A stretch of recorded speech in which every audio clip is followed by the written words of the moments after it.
Jesus is not just a teacher. He is Lord. And I know that might trigger some folks, but that's okay. Well, let's dive into that today.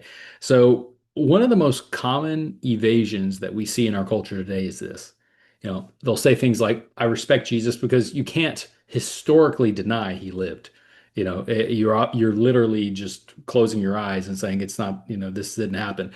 You're ignoring history. You would have to do the same thing to almost every single person in antiquity that and we have proof not only in the Bible, outside of the Bible, that Jesus lived. So if you're first going to say that Jesus didn't exist, you're going to be sorely mistaken due to history and all the evidence that we have. But what you will hear from a lot of people as well is, I respect Jesus. I believe he was a great moral teacher, but I don't think he was God.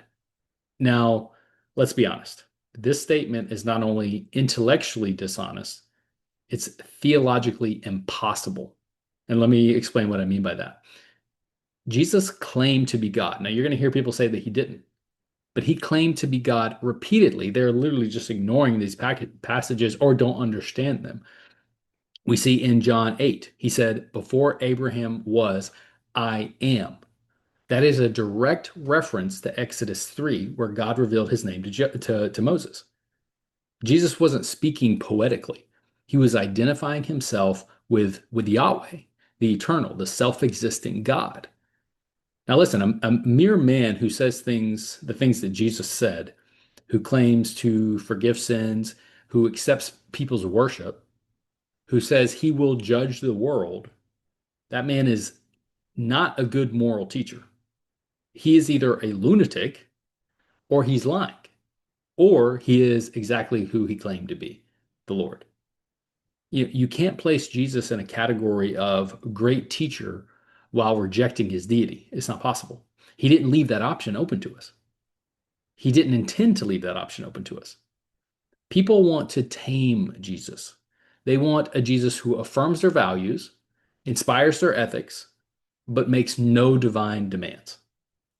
That's it's not the Jesus of the scriptures, I'm sorry to tell you. That's a figment of human imagination. The real Jesus, he claimed absolute authority over your life, your eternity, and your soul. Now, here's the unavoidable conclusion. If Jesus is not God, then he was a blasphemer. And no blasphemer is a great moral teacher. But if he is God, and he is, then you are not free to admire him from a distance. You're obligated to worship him. Philippians 2 tells us that every knee will bow and every tongue will confess that Jesus Christ is Lord, to the glory of the Father, of God the Father. So you either bow now in saving faith or later in final judgment, but you will bow. So I say to you plainly today, don't come with this sentimental nonsense about Jesus just being a good teacher. He claimed to be God incarnate. He validated that claim by rising from the dead. So you have to make a decision. You have to choose Lord, liar, or lunatic. There's no fourth option. So, and if he is Lord, then your only right response should be repentance, faith, and absolute surrender. So, hope you get value out of this today. Love and appreciate you for watching. God bless, and I'll see you back next time.